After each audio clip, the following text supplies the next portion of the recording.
Olha, eu preciso confessar, Fred Jota, que eu estou preocupado com o meu perdão pessoal, porque pela primeira vez na temporada eu vou torcer contra o Napoli.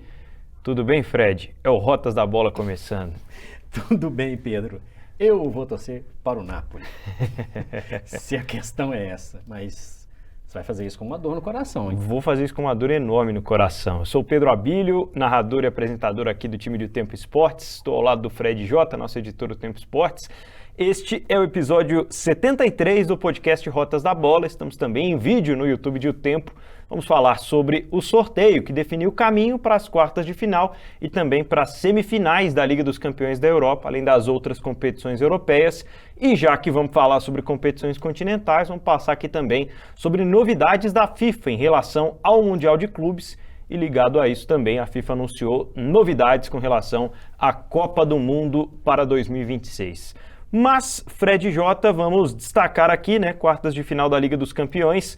Primeiro lugar, um chaveamento que traz aí grandes confrontos. Acho que a partir de agora fica difícil estabelecer favoritos, E a gente está vendo que as equipes têm um equilíbrio, não há um grande favoritismo, assim como na temporada passada, Se quando chegamos ao mata-mata quase que descartávamos o Real Madrid, depois tivemos que nos contentar com mais um título do Real ao fim da temporada. É mais ou menos por aí, equilibrado, que você vê esse sorteio também, Fred? Equilibrado, mas ao contrário do ano passado, com mais surpresas.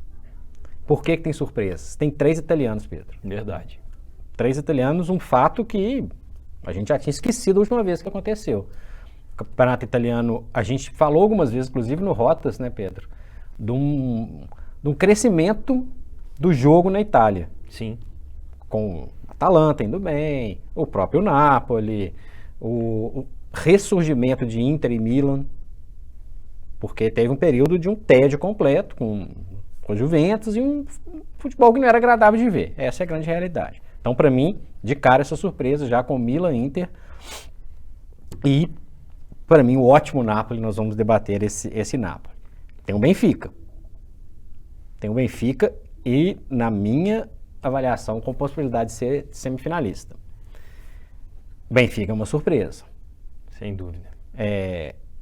Um espanhol que está lixando para o Campeonato Espanhol, e esse é o Real Madrid. Sedento, pelo título da Liga dos Campeões de novo. Isso, já o transforma num candidatíssimo. Tem o Bayern, que a gente sempre deixa o Bayern quietinho lá, e o Bayern vai comendo pelas beiradas. Esse não está no pacote de surpresas, não. E assim como três italianos se transformam em uma surpresa, a redução do número de ingleses também não deixa de ser um fator a chamar a atenção.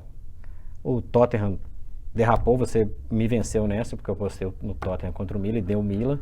Poderia ter 3, tem 2, tem o City, que é outro que baba de vontade na Champions League, e tem o Chelsea, que é um azarão nesse momento. Então é um desenho aí que é um pouquinho diferente. E sabe quem não tá aí, Pedro? Não tem o PSG. Não tem o Paris Saint-Germain mais uma vez. Para quem não acompanhou, no último episódio do Rotas da Bola, destacamos por um bom tempo, o que é que explica essa situação do Paris Saint-Germain fora mais uma vez da Liga dos Campeões. Você falou sobre essa surpresa, Fred, dos 3 italianos, do ressurgimento de Milan e Inter. Eu comecei falando da torcida e brincadeira com o Napoli, porque realmente é o futebol que mais agrada nesse momento entre todas as equipes do futebol italiano. É o time que tem mais apego às suas características de jogo, e principalmente a ter a bola, a atacar no chão, a ser um time veloz, e tem grandes valores individuais também. A gente consegue destacar um papel ofensivo muito importante que tem o Napoli para essa Liga dos Campeões, além de ser um time, na verdade, muito equilibrado. Mas ver Inter e Milan numa semifinal de Liga dos Campeões, e tinha gente até com a expectativa delas não caírem no mesmo lado do sorteio para uma eventual decisão, mexe muito com todo mundo também em termos nostálgicos, Porque a gente vai lembrar daquele grande Milan, do Dida, do Shevchenko, do Cafu, do Maldini, aquela grande Inter que protagonizou duelos interessantíssimos com o Milan, lá no inicinho dos anos 2000. Esse cenário, para mim, hoje é muito diferente. Então, até para quem está nos ouvindo, nos assistindo, Pedro, Benfica, Internazionale, Napoli, Milan. Daí sai um finalista. A semifinal vai passar por esses dois. Eu vou contrariar a vontade, o desejo dos saudosistas e eu iria de Benfica e Napoli. O Napoli, primeiro, porque ele tem um futebol melhor do que o Milan. E também é muito agradável ter o Napoli numa situação como essa, um clube que passou por um período de praticamente falência. O Napoli despencou divisões abaixo, teve que se reerguer e esse futebol atrativo do Napoli é uma das melhores notícias da temporada. E pelo fato de estar tranquilo no campeonato italiano, esse jogo com o Milan se transforma até numa outra realidade. E aí é o sul pobre, o norte rico, tem muita coisa que está em jogo. Então eu vou de Napoli. E o Benfica, pelo que eu tenho falado, o Benfica ele não é uma equipe que tem essa obrigação de chegar, o Napoli também não. A tradição, todo mundo vai pensar no Inter e Milan, vai querer Inter e Milan, o coração saudosista vai achar um barato, mas o Benfica, ele, além de ter bons valores, além de ter uma boa estruturação de jogo, me agrada demais o fato de não ser um time com a obrigação. O Benfica não tem obrigação. Lembrando que se fosse simplesmente o sorteio e trocasse a Inter por quem a Inter eliminou, a gente teria um Benfica e Porto agora. E eu acho que isso é muito, muito importante. E uma torcida gigantesca. O Benfica tem uma torcida gigantesca, inflamada, e isso pode ser um diferencial numa Inter que ela vive de altos e baixos. Então a empolgação do Benfica e a não obrigação de ter que classificar, eu jogaria aí para o Benfica e Napoli e deixo o saudosismo para um outro momento. A Inter de Milão ela teve muitas dificuldades, né, para eliminar o Porto. Ela teve principalmente um segundo jogo em que sofreu muito, tratou muito mais de se defender. Aliás, bela camisa amarela, né, da Inter de Milão nessa temporada, uniforme alternativo do time da Inter. Mas é um trabalho que a gente vê que ainda tem pontos a serem melhorados. A Inter tem 18 pontos a menos que o Napoli no campeonato italiano. O Napoli, em relação ao Milan, que é o outro time que está nessas quartas de final, são 20 pontos no campeonato nacional nesse momento. Isso contando no dia que nós estamos gravando o podcast, que é no dia do sorteio desses confrontos. Quando você estiver vendo ou ouvindo, pode ser maior. Pode ser uma diferença ainda maior e isso explica a tranquilidade que o Fred citou em relação ao Napoli. Eu vou me apegar, viu, Fred, há algumas semanas de quando falamos sobre o peso da camisa nesses momentos e acho que as torcidas entendem isso e talvez seja um momento diferente para se chegar a uma semifinal como essa. Entendo que a Inter de Milão tem condições técnicas de bater o Benfica, mas precisa tomar muito cuidado com os contra-ataques que caracterizaram até agora, né, a equipe portuguesa como uma das postulantes aí a chegar à semifinal de Champions. Com relação ao Milan e Napoli, com relação a esse confronto que vai ser decidido em Nápoles, é difícil especular o Milan diante do que a gente está vendo de futebol. Eu tendo a acreditar que a Inter tem mais condições do que o Milan de chegar a essa semifinal. Eu acho que a Inter de Milão é um time que tem mostrado um pouco mais de alternativas do que o Milan nesse momento. Eu iria de Inter e Napoli. Lembrando que os quatro têm uma quantidade enorme de atacantes jovens, bons de bola, velozes, goleadores. São duelos interessantes. Não estou falando do Giroud, tá? Eu ia falar não só os jovens, né? Tem o Giroud também. Estou falando da quantidade de atacantes jovens. É o Gonçalo, é o Rafael Leão, o Lautaro, enfim, né? E uma turminha do Napoli que, para mim, vai fazer a diferença. Eu sigo com Benfica e Napoli do mesmo jeito. É um Benfica intruso aí na briga dos italianos por um lado do chaveamento na Liga dos Campeões. Do outro lado, Fred, a gente tem um Real Madrid mais favorito que os outros times que estão nessas quartas de final. O Real, entre os 8, é aquele que mais tem todas as características de um semifinalista, ou de um finalista, ou de um campeão de Champions. Pelo peso da camisa, por quem está envolvido, né? Carlo Ancelotti, Benzema, Modric, Courtois, né? E Kroos e companhia limitada, né? Entre outros de extrema capacidade, né? Vinícius Júnior, né? Tchouaméni, é um baita Real Madrid que não vai ser campeão espanhol. Pega um Chelsea em reconstrução, para mim o Chelsea eliminar o Real é um baita da zebra. Pode acontecer? Óbvio que pode, mas é uma zebra. O Real é um time que não vive a sua melhor temporada, mas quando joga a tal da Champions League, cresce, joga de um jeito diferente e tem o peso. Para quem vai jogar contra o Real Madrid, tem o peso. Assim como o Real Madrid sabe que ele é o dono da Champions League, quem joga contra sabe disso também. Lembrando que teve eliminação dolorida do Chelsea na última temporada. Verdade. Também chegou sem muito alarde, perdeu em Stamford Bridge, virou no Santiago Bernabéu e quase que se classifica. O Chelsea corre por fora. E é a salvação do ano da temporada do Chelsea. O Chelsea não vai chegar à Champions League se não vencer a Champions League. E o Chelsea tem noção disso. E fez muitos investimentos agora. Não estar na próxima Champions League seria um desastre financeiramente. Desastre. Lembrando que pelo atual cenário, o Chelsea não estaria nem na Liga Europa. Verdade. Né? O Chelsea namorou a 9ª, 10ª colocação na Premier League várias vezes. Se não der uma arrancada final, não se garante nem em outra competição europeia. Mas isso é uma eliminação do Chelsea, por mais ok que fosse, para o clube inglês, pode funcionar até como uma outra reformulação, jogadores saindo, enfim. Esse jogo vale muito para o Chelsea. E aí vale o que eu falei para o Benfica com a diferença da proporção. O Chelsea, ele não é favorito diante do Real Madrid. Ele tem obrigação? Também não tem. Mas é muito mais importante para o Chelsea, para o projeto Chelsea se classificar.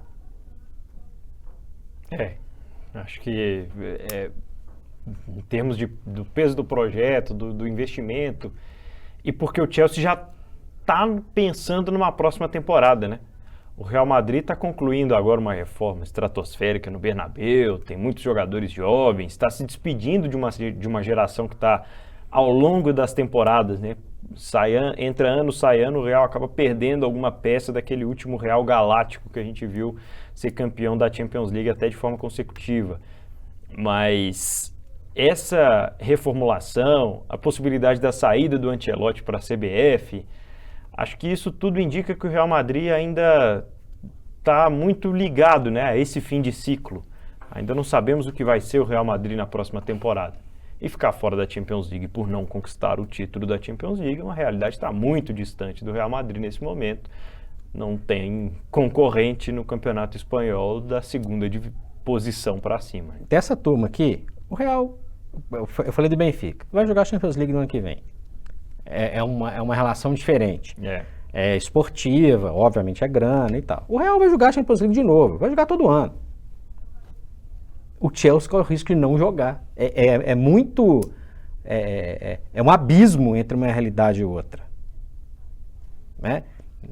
A quantidade de nomes que o Chelsea investiu, a quantidade de grana que o Chelsea colocou.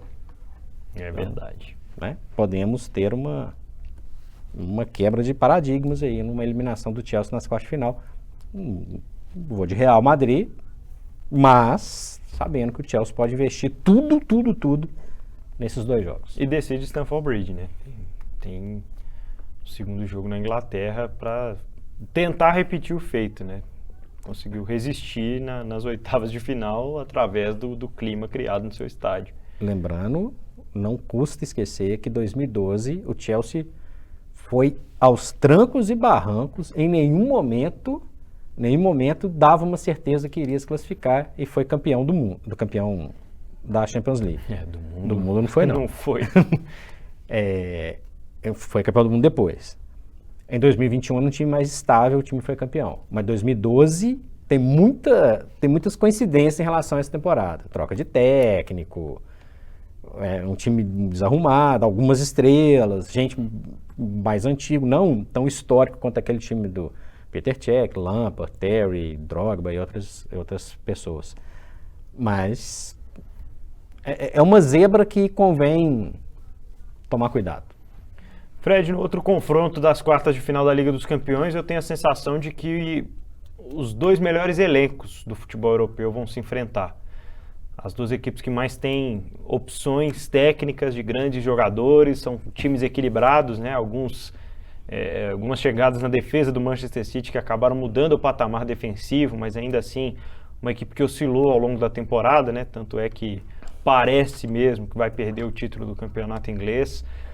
E o Bayern de Munique, que finalmente tem concorrência, né? Uma equipe que oscilou também no início da Bundesliga e por isso acaba não sendo aquele Bayern totalmente soberano ao longo da temporada nacional, mas na Liga dos Campeões vai recuperando o Mané, por exemplo, jogador muito importante, sofreu uma lesão no fim do ano passado e ficou fora da Copa do Mundo. Então eu entendo assim que com a chegada do Cancelo principalmente, o Bayern resolve um problema na lateral e passa a ter um elenco quase que páreo ali ao do City com os investimentos feitos das duas equipes para essa temporada. Disparado o jogo mais atraente de todos. Né? Dos quatro, não tenha dúvida, Guardiola contra o seu ex-clube. Os dois que viveram de altos e baixos na temporada. Em nenhum momento dá para falar que os dois foram 100% confiáveis. Verdade. E isso é um atrativo para esse tipo de jogo. É um algo a mais. Esses jogos vão ser em abril. E aí, até abril, Pedro, o que pode acontecer? O Arsenal abrir uma vantagem e aí o City vai ficar na posição ali do Real Madrid, que não vai para a Champions League, mas não vai ser campeão nacional e vai centrar todas as forças na Champions League.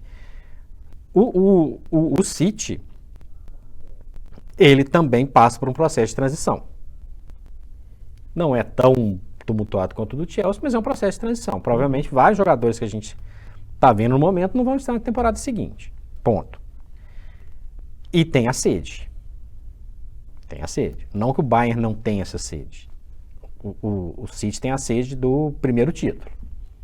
Que mexe. Isso mexe. Tem um sujeito iluminado, que também oscilou na temporada, perfeitamente normal. E se eu fosse ele também ficaria muito incomodado com o meu treinador, depois que eu faço 5 gols no mesmo jogo, posso bater o recorde, o cara mentira, faltando meia hora. Né? Falando do Haaland com seus 5 gols no Leipzig, o recorde é do Messi e do Luiz Adriano, de volta ao Inter, na época pelo Shakhtar Donetsk, e o Messi pelo Barcelona. Faltou um golzinho aí pro Haaland ser esse recordista de gols em um só jogo de Champions. Tem o fator Haaland, tem o fator De Bruyne, que é um cara que pode ser o diferencial. Tem uma defesa que tem bons nomes. Tem jogadores que crescem. Eu sou fã do Rubem Dias, por exemplo. Bom jogador. Né? Tem jogadores experientes em todos os setores. Aí quando eu falo assim, parece que eu estou falando, e eu posso falar dos dois. Porque o Bayern tem uma defesa que é consistente. Né? O De Ligt, para mim, é um jogador importantíssimo nesse momento Finalmente, né? Depois de muita expectativa e pouco retorno, me parece que tá ok, né? Goleiro experiente, atacantes poderosos, jogadores que não tem nenhum problema de jogar jogo decisivo. A gente pode, né, citar quantos a gente quiser aqui. Thomas Müller. Enfim, são jogadores interessantes. Grande parte deles passaram pelas mãos de Pep Guardiola. Não é o time inteiro, é outro elenco, é outra história, mas muita coisa do modelo Guardiola lá de trás do Bayern ainda está lá. Basta ver, basta perceber o jogo que você sabe que ele deixou. E, aliás, o Bayern contratou o Pep lá atrás exatamente para criar um modelo Bayern. Não é o mesmo, mas tem muitas coisinhas. Até quem ele não treinou como técnico do Bayern está lá, que é o João Cancelo, que era jogador dele até pouco tempo no City. Eu vou de City. 0-10. o quanto você vai de City? Eu vou de City em 6-4. Eu vou de 51% a 49%. É mais ou menos essa proporção Mais aí ou que menos. estamos apostando. Então teríamos um City Real Exato. Madrid e seria realmente um outro jogo gigantesco para nos recordarmos aí de grandes duelos. Se acontecer isso, Pedro, outro City Real Madrid, eu acho que o City vai entrar mais babando. Com certeza. Porque a eliminação na última temporada Entra mais mordido. entra mais mordida. Realmente. Muito bem, Rotas da Bola, episódio de número 73, podcast de futebol internacional aqui de O Tempo Esportes, que agora vai falar sobre a Liga Europa, a segunda competição do continente europeu. Liga Europa que tem Juventus e Manchester United, Fred e Jota como meio que gigantes adormecidos. E aqui a pergunta, né? Eles estão do mesmo lado do chaveamento. Mas será que United e Juve chegam como favoritos contra Sevilha e contra o Sporting de Portugal? Então vamos lá, Juventus Sporting, Que eliminou o Arsenal nos pênaltis no Emirates Stadium em Londres. com uma ajudinha do Gabriel Martinelli. E Man United e Sevilha, o dono dessa competição. Você falou de gigantes adormecidos, né? Eu diria até gigantes sonolentos. Sonolentos.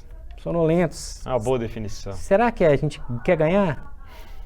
Será que a gente vai jogar esse campeonato mesmo?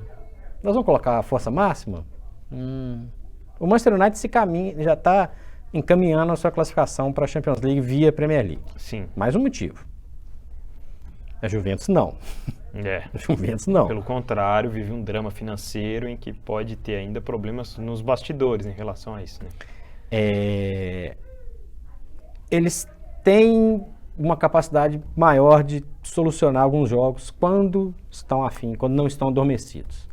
Mas vou falar que eles entram considerando o Sporting, eliminou o Arsenal, dá um combustível pesado. Sevilha, acostumado a jogar esse tipo de competição, é um time que chega, como sempre chegou, comendo pelas beiradas, elimina um grande ali, elimina um grande aqui, já passou no caminho do Manchester United em Liga Europa. Eu diria que equivale a grandeza dos dois e a vontade, a sede de vitória dos menores, entre aspas. Confronto, para mim, muito em aberto. Os dois confrontos muito em aberto, são duas equipes que, o Sevilha e Sporting, né? São duas equipes que se acertam gastando muito menos que os outros dois. A Juve tem o alento, né, do Vlahovic, que volta a marcar nas oitavas, mas vem de uma temporada em que é muito cobrado por fazer aquilo que muitas vezes não é municiado, na minha avaliação, para fazer. Ele muitas vezes passa por períodos em que a Juventus, durante os 90 minutos, fica, sei lá, 60 sem atacar. Então, é realmente mais complicado, né, para o centroavante, para o cara que chega com essa responsabilidade de repetir o que fez em outro clube, de repetir o sucesso que teve em outro momento. Com relação ao Manchester United, eu entendo que o grande objetivo é realmente a classificação para a Liga dos Campeões. Houve um momento nesse início de ano em que a gente até começou a se iludir com relação à chance de título. Mas depois do 7-0, o Manchester United cai na Real. Contra o Real Betis não teve um grande desafio. O Betis simplesmente sumiu no segundo tempo em Old Trafford. E o Manchester fez 4-1. Poderia ter feito até mais naquele segundo tempo. Resolveu o jogo ali. Depois teve um jogo modorrento, um jogo que pouquíssimo acrescentou, usou boa parte do seu time titular no jogo da volta na Espanha, mas acho que nem precisava. Gênio. E vai ter certamente um desafio muito maior agora contra o Sevilha. Acho que o sarrafo sobe bastante, mas ainda não é um adversário tão forte quanto foi o Barcelona. E talvez aí o ponto de equilíbrio disso tudo que eu falei. Se é o Manchester United que é uma grande incógnita até aqui na temporada, é o Manchester United o mesmo que eliminou o Barcelona. Nesse campeonato espanhol do Manchester United, né? Ele pega uma equipe intermediária entre Barcelona e Betis. Barcelona no nível maior, Betis um nível inferior ao do Sevilla, na minha avaliação. O Sevilla do Alex Telles, né? Nossa, olha a lei do ex aí. Eu acho que se o Manchester United definitivamente quiser colocar mais uma taça no pacote, eu acho importante ganhar a taça, tem que passar pelo Sevilla. Ponto. Depois vai discutir. Sabe o futebol italiano que eu falei que estava chato, etc? Você descreveu ele aí. Quando um atacante como o Vlahovic precisa de esperar 2 terços do jogo para a bola chegar nele. Então, eu acho que o Sporting está mais próximo da Juventus do que o Sevilla está do Manchester United. Mas, devido a todos os fatores, para mim, equilibrados. E os outros duelos aí tem um time surpreendente, né, Pedro? É verdade, um time belga, Fred Jota, e vem de Saint-Gilles, em Bruxelas, região de Bruxelas, né, na Bélgica, o Union Saint-Gilloise, equipe que chega para enfrentar o Bayer Leverkusen. É um time que chega, acho que como um franco atirador, já está em uma condição, né, de disputar uma quartas de final da Liga Europa, surpreendendo a todos, e certamente vem aí um confronto daqueles em que o pessoal em Leverkusen fica preocupado, né? Até onde esse time vai querer chegar, né? Que é o entusiasmo, né? Para quem está acompanhando Rotas da Bola entender. Foi fundado em 1897, tá? Foi uma equipe tradicional belga, campeã, chegou a ser semifinalista da antiga Taça das Feiras, uma competição prévia à Copa do UEFA, que é uma prévia da Liga Europa, lá nos anos 50 para 60. Aí despencou, caiu de divisão, foi para a última divisão da Bélgica e voltou, Pedro, em 2022 para a elite, depois de 49 anos fora da elite. Já arrumou a vaguinha na Liga Europa e tá aí como franco atirador total. Leverkusen é favorito? Mas e aí? Até onde vai esse entusiasmo? Nós falamos de Juventus e Manchester United, passa muito por isso também, né? Verdade. O entusiasmo.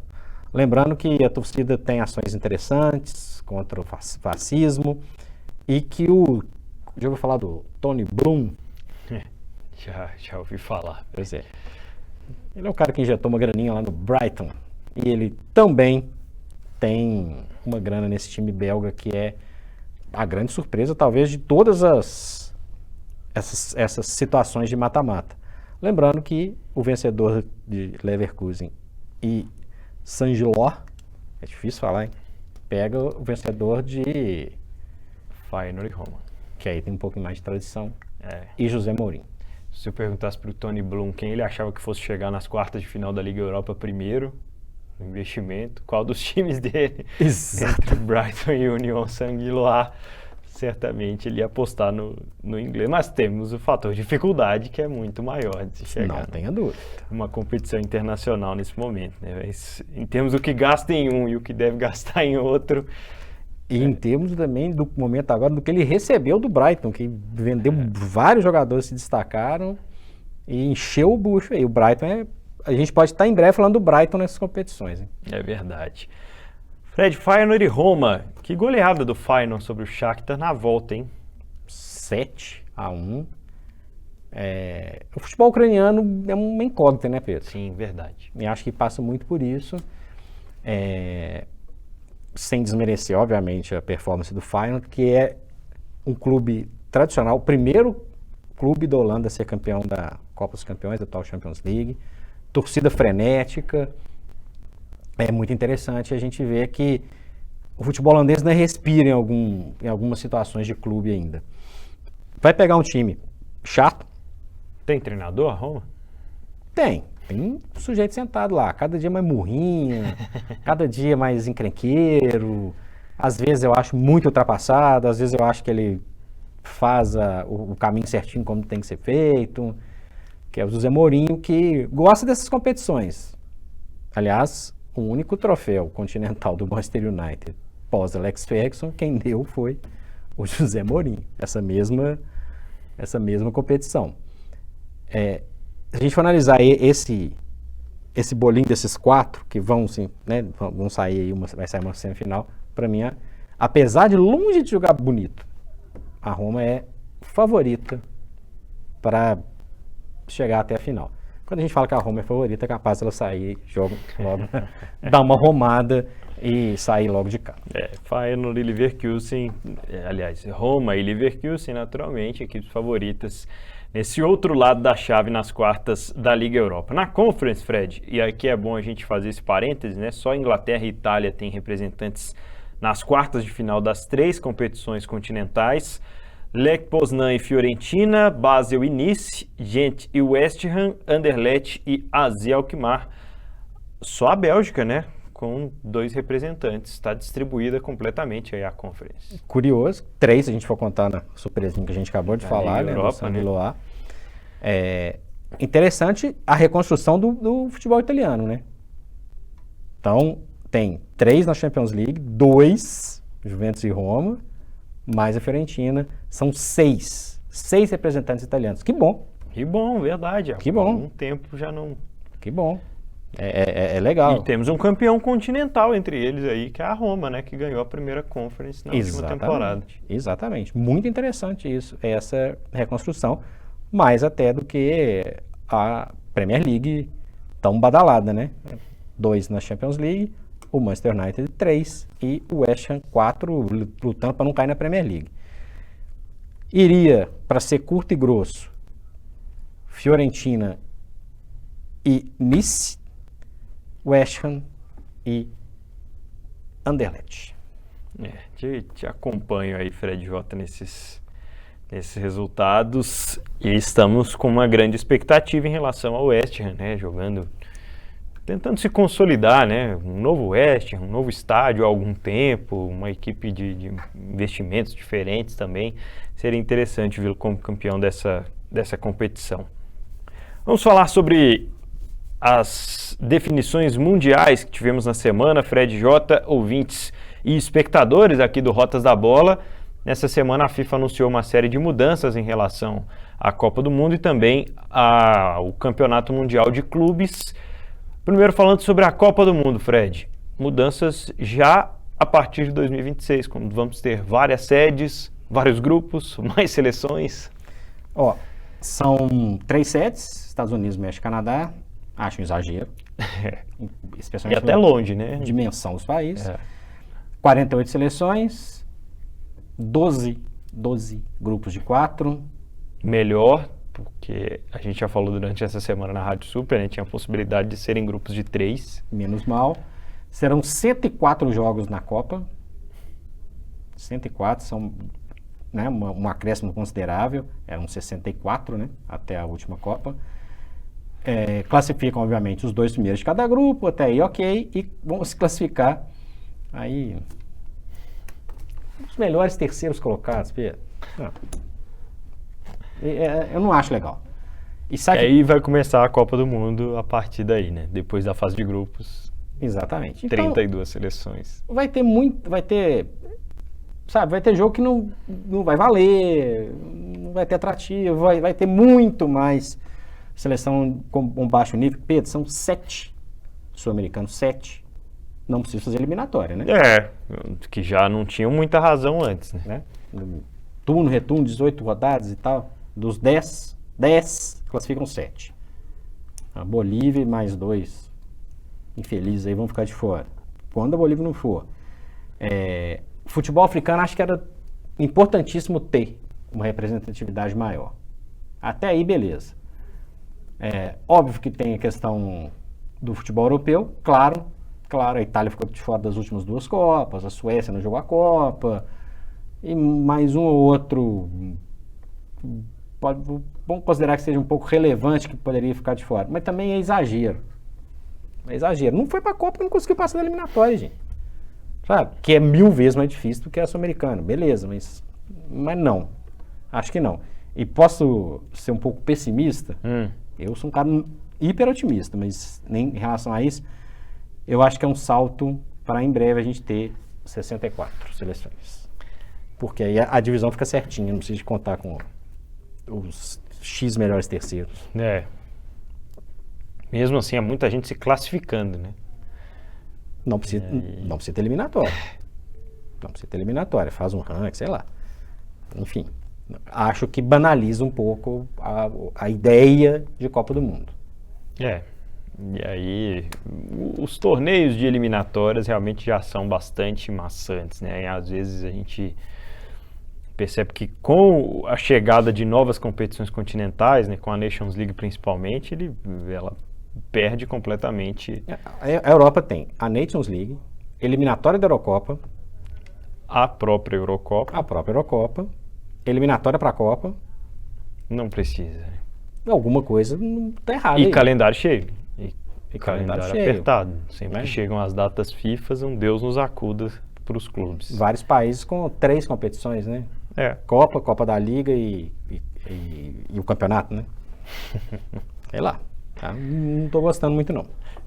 Pois bem, e o Mundial de Clubes, né, Fred? Teremos no fim desse ano, na Arábia Saudita, a contragosto de alguns, a última edição do Mundial que reúne anualmente os 6 campeões continentais. Vem aí um novo formato também para o Mundial de Clubes. Lembrando que você falou Arábia Saudita, lembrando que o país 7 também tem direito a uma vaga. Verdade. E quem joga na Arábia Saudita? Cristiano Ronaldo, Al Nassr, que neste momento, né, no momento em que estamos gravando esse podcast, ainda briga pelo título do Sauditão. Pois é. Ou seja... Mas será que vão chegar lá? Vamos supor que o Al Nassr não seja o campeão. Vamos deixar o cara de fora? Não sei. Né? Enfim. Né? Tem chance. A quantidade de vagas, eu acho até... Se a gente for pensar que vai ser uma Copa do Mundo de clubes... 4 em 4 anos. Local ser definido. Né? Começaria isso em 2025.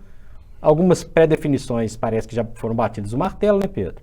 Os últimos 4 campeões da Libertadores, o que dá vaga para Palmeiras e Flamengo, 21, 22. Dá vaga para Chelsea e Real Madrid. Beleza. As outras vagas é que vão gerar polêmica, porque são 12 europeus. Já teve gente falando que... Acho que tem muita especulação também, tem que tentar entender melhor o que vai ser oficial e definitivo e o que vai ficar no campo especulativo.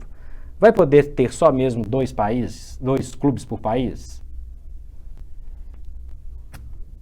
Porque aí você eventualmente prejudica campeões continentais que, em teoria, disputariam o Mundial se ele fosse anual, né? Eu acho que isso aí vai cair, minha opinião.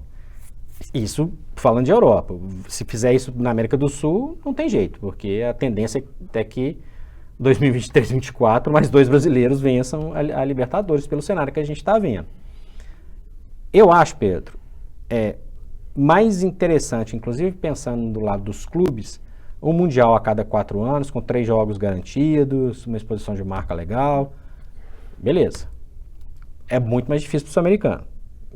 Incontestável. A não ser que os europeus que vão, mas só que são 12 europeus. 12 europeus, não é possível que os 12 vão fazer um torneio de férias. É por isso que tem que ser pensado essa janela, né? Com esse monte de eliminatória, um monte de coisa. Pois é. Um ano antes da Copa do Mundo. É por isso que é confuso. Aí a gente tem que pensar. 12 europeus. Vai ter Real Madrid, vai ter Barcelona, sei lá. Pode 2, pode 3, sei lá. Vamos dizer aí, ó. O Chelsea já tá. Pode ter um City, pode ter um Manchester United, pode ter um Liverpool. O Bayern de Munique vai jogar, o Paris Saint-Germain vai jogar. Não dá para o sul-americano concorrer. No jogo isolado, quando chega a final, né? Porque nem sempre chega, dá para cogitar. No grupo, 3 jogos, beleza, vai ter um time no nível inferior ali. Não se assusta, no nível interior, eu tô pensando no show da Oceania. Porque asiático acabou de eliminar um sul-americano, africano já eliminou o sul-americano e por aí vai, né? Então, não acho que é uma coisa tão tranquila assim, não. Tá no grupo, joga 3 jogos e tal. Eu acho ótimo para a marca. Ótimo mesmo para a marca. O clube brasileiro vai jogar 3 vezes. Pode jogar com 2 europeus grandes, por exemplo.